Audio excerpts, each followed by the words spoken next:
Me importa mucho hablar de Santiago porque creo que Santiago es uno de los más grandes, si no el más grande sembrador del trabajo actoral, de la dirección, de la escena en Colombia. Sin él no hubiera existido la Casa de la Cultura. Y si no hubiera existido la Casa de la Cultura, el teatro colombiano no sería lo que es hoy.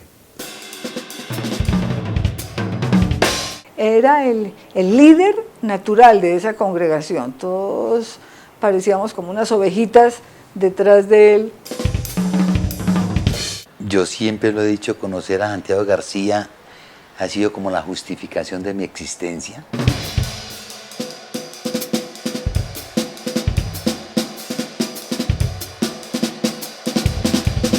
El origen del teatro de la Candelaria viene ligado a las primeras salas de teatro independiente que se abrieron en Bogotá. Era muy difícil hacer teatro de manera permanente. Generalmente se hacían festivales nacionales de teatro, se formaban grupos, pero mantener temporadas constantes durante el año era imposible. Marcó un momento de los años 60 y dio como una especie, fue como el Big Bang del teatro en Bogotá y en Colombia. Y de ahí en adelante, digamos, vino todo un proceso de trabajo que el teatro, el Búho, pasó a la Universidad Nacional, se convirtió de alguna manera en el teatro estudio de la Universidad Nacional, y allí estuvimos trabajando hasta el montaje de Galileo Galilei de Bertolt Brecht. En el año 64 hubo una crisis porque en el programa había un artículo sobre Oppenheimer y la bomba atómica. Parece ser que por una influencia de la Embajada de los Estados Unidos pidieron que se quitara del programa ese artículo. El programa se arrancó, la página donde estaba esa noticia, y Santiago García pasó su renuncia de la universidad. Realmente Santiago nos reunió y dijo, bueno, aquí la única manera de hacer teatro es sin esperar ayuda de nadie, somos nosotros los que lo podemos hacer por nuestro propio esfuerzo, nuestro propio talento y voluntad. Entonces lo que necesitamos es un lugar, un centro donde podamos tener la actividad teatral y quizás otras más. Y así se fundó la Casa de la Cultura, estrenada en junio del año 66. Fue un proyecto muy inteligente, muy interesante, muy creativo, muy dinámico. Y en él confluían, yo diría que las mejores y las más importantes actividades y personas vinculadas a esas actividades creadoras y creativas. Conseguimos un sitio en la carrera 13 con calle 20, un local de 2 pisos. Y ahí fue donde pudimos organizar una salita con unas tarimas y unas butacas, con unos tarros de galletas Noel, que eran los reflectores, una oficina y un camerino en el segundo piso, la taquilla, etc. Se armó un centro cultural donde había obras de teatro, canción protesta, exposiciones de dibujo, exposiciones de pintura. No, era multicultural, sí. Conocí gente, quedaba yo con la boca abierta, con los músicos, los pintores. Imagínate, los escenógrafos eran Alejandro Obregón, Enrique Grau, Felisa Bursten, ¿sí? Los escritores, los músicos. Era una empresa muy corajuda. Y Santiago es un maestro, o sea, uno en esa época pues todos éramos muy jovencitos y uno no, todavía como que no se daba cuenta la calidad de maestro que es Santiago. Ahora es que uno dice, uy, qué privilegio haber estado ahí. Nosotros no pudimos seguir pagando el arriendo allá en la calle 20 con carrera 13, porque no teníamos plata, valía 5.000 pesos mensuales. Y era mucha plata. Fue muy largo hacer eso aquí, muy difícil, porque no teníamos mucho dinero para pagar trabajadores, entonces pues gran parte la hicimos nosotros. Buscamos huacas porque nos dijeron que aquí había unos tesoros, y entonces nos abrimos unos huecos tremendos allá y pues por supuesto no había nada, o a lo mejor no encontramos el sitio donde era. Pero después descubrimos la huaca, el tesoro somos nosotros.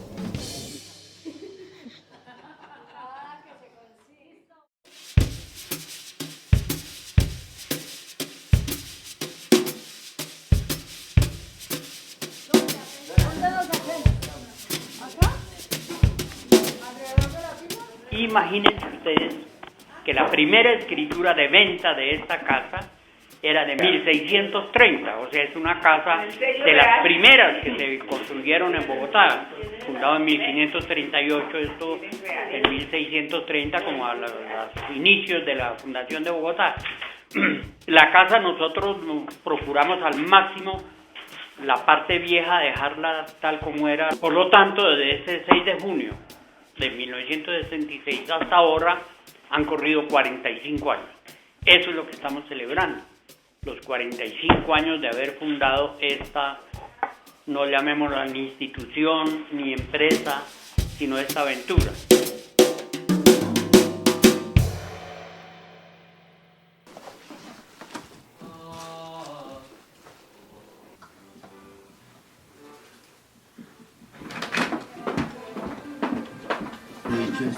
Sí, como viejita que como. Buenas. Oh.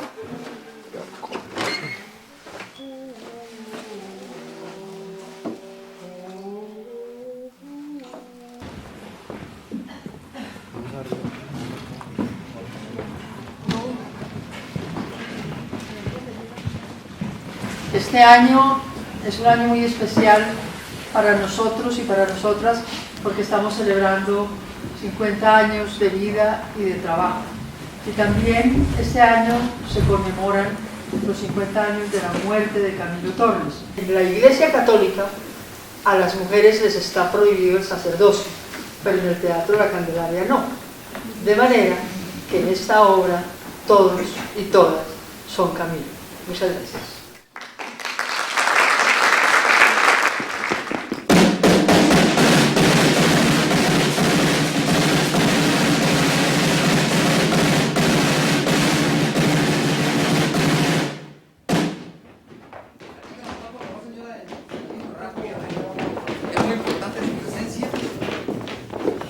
Señoras y señores, desde el sitio mítico de los curiosos, los curiosos allá, en la esquina, los curiosos allá, ocurrida precisamente hace mes, en julio de 1977, José Guadalupe Salcedo.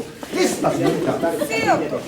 En Bogotá, siendo el día 6 de agosto y hora indicada para el efecto, según auto que así lo ordena, el juzgado 32, instrucción militar, se trasladó al sitio donde en la madrugada del 6 de julio de 1957 cayó abatido el antisocial Guadalupe Salcedo Hunda por parte de patrullas de las Fuerzas Armadas. Todo comenzó por una anécdota de cómo se hizo Guadalupe. Nosotros íbamos mucho a los llanos orientales a hacer las otras obras. Y pues aparte de ir a hacer las funciones, pues nos invitaban a los parrandos, a oír música llanera, a comer carne. Y García de pronto dijo, casi que en la música está implícita una figura que se llama Guadalupe Salcedo. Entonces lo referenciaban directamente o hablaban de él, y entonces, bueno, investiguemos sobre Guadalupe Salcedo. Yo me acuerdo que nos fuimos con Santiago y con Peñuela casi hasta Orocue llegamos, buscando un señor cuchuco para que nos contara las historias de las guerrillas liberales de los llanos, porque esas historias están más que todo en la memoria, en los corridos, ¿no? Más que verbalmente la gente habla muy poco, o en esa época que uno preguntaba, hablaban muy poco de eso, pero cogían un 4 y ahí mismo empezaban a contar cómo funcionaban los comandos, cómo era todo el trínculis de ese movimiento que se armó en los llanos orientales.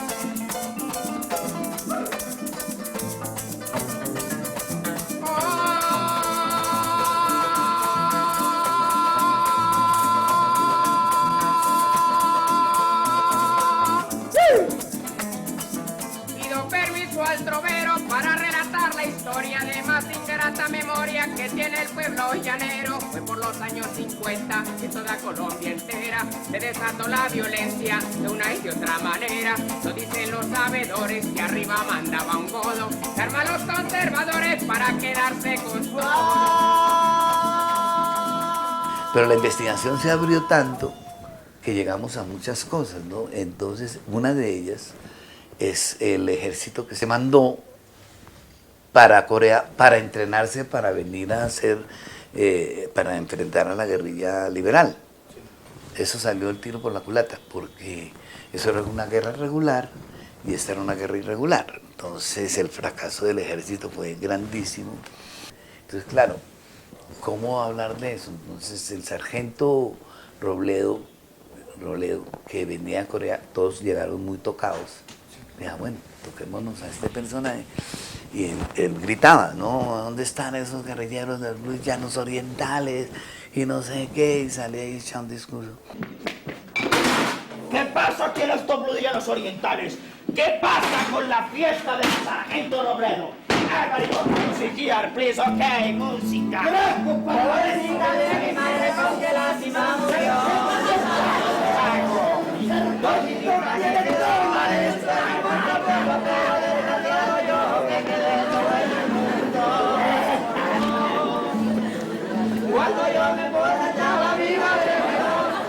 Cuando yo entré era un viernes, me acuerdo tanto, y ese viernes renunciaron 2 actores y había una función para el jueves siguiente.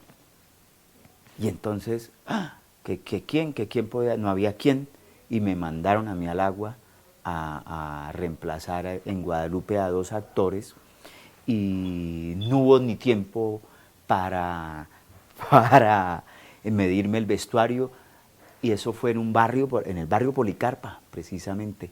Y entonces había un aguacero tremendo y todos los sacos me quedaban larguísimos y yo actuaba de los ricos ahí en la obra.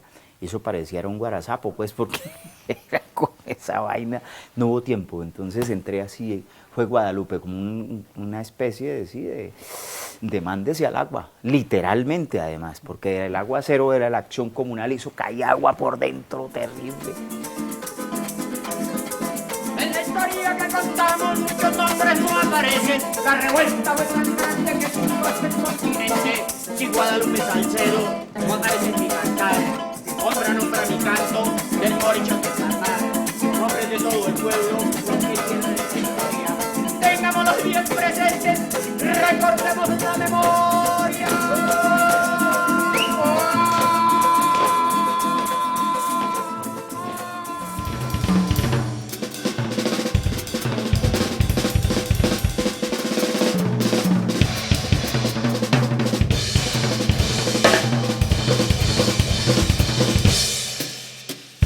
Pero la primera obra en la que yo participé, digamos, porque yo cuando entré a Golpe de Suerte ya estaba avanzado el proceso, ya eran casi a punto de estrenar, pero realmente la primera obra en la que estuve desde el proceso de concebir la obra, que duramos 2 años investigando, fue El Diálogo del Rebusque. Este era el único que nos faltaba. A los demás los sorprendimos en la guarida. La vieja La Brusca los denunció a todos. ¡La madre de La Bruscas! ¿Qué le habéis hecho, gran canallas? Casi nada. Con 2 estirones que se le dieron en el potro, empezó a cantar que ni en el coro de San Ignacio. Y como ya os teníamos detallados uno a uno de todas las estafas con que tenéis asolado Madrid, el resto fue... Y así dio todo el colegio Buscón con los huesos en la cárcel. El Diálogo del Rebusque tampoco había una obra escrita que hizo Santiago García. Tomó elementos de la vida del Buscón de Quevedo y de otra cantidad de textos y fragmentos de poemas, y con esto armó El Diálogo del Rebusque, un poco siempre tratando de buscar nuevas alternativas para un teatro que tuviera raíces, por ejemplo, en la etapa más importante del siglo de oro español. Por eso El Rebusque y El Quijote son como buscar los hilos culturales desde el momento en que la lengua castellana llega a su máximo apogeo.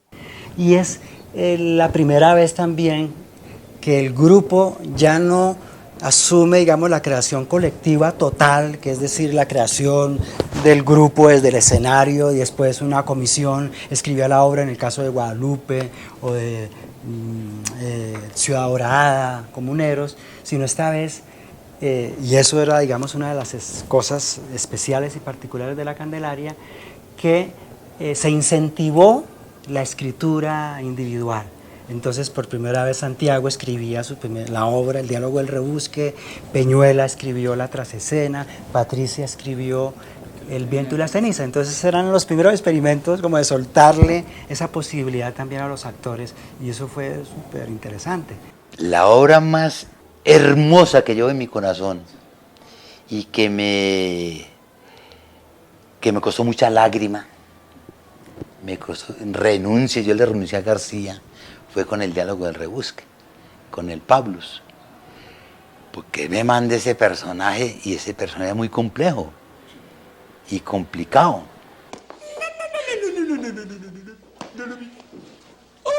Ya sé de quién se trata. Es un asunto de nada.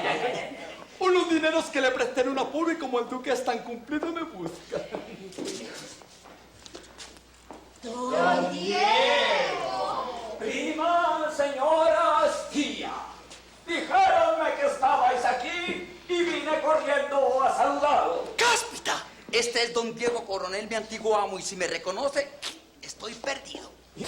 Pero este man, como se hacía pasar como hijo de la corona porque estaba detrás de la niña, que prácticamente la quería era papiar. ¿Sí? Se inventa una canción que no lo entendía nadie, pero ahí se la pillan y lo encienden a garrotazos y terminas de mendigo. Casi te matan y te juro que hubiera sido un problema para nosotros allá en el infierno. ¡De putas traidores! Te han partido la cara en dos mitades. De las piernas no te han dejado un hueso sano. Yo creo que esto hay que pararlo. Regresamos. ¡No, Cirilo! ¡Continuamos! Bueno, eso era muy complicado, y yo un día lo llamé y le dije, García, qué pena, eso a mí me salieron las lágrimas. Yo no me atrevo a hacer ese personaje, pero está muy complicado, muy complejo, yo no tengo esa cancha, yo no sé, ¿cómo usted es que es bobo? ¿Quién tiene obras aquí? ¿Quién tiene el personaje hecho aquí? Nadie. Esto es creación colectiva, y ese personaje lo vamos a hacer entre todos. Lo que pasa es que usted lo va a interpretar, entonces no sea bobo, no sea cobarde. Hágale, eso a todos nos toca. Tranquilos hasta que esté, se estrena. Si mientras no esté, no se estrena. Y eso usted lo va a hacer. Mejor dicho, y me dio una confianza y una vaina, hablando como un amigo, me invitó a tomarme un trago. Querías volar sobre la vieja y ahora volarás sobre el mundo. ¡Falso, falso! Yo no soy ningún amante de la guía. Solamente le pagó el alquiler de su cuarto, y de puta. ¡Pícaro! ¡Mi dinero, santa pay de puta! Señor alguacil, el joven no tiene nada que ver con esa bruja. Ese negro sí es su amante, ha llevado el puto oso. ¡Qué valió! ¡Vamos a bajarlo!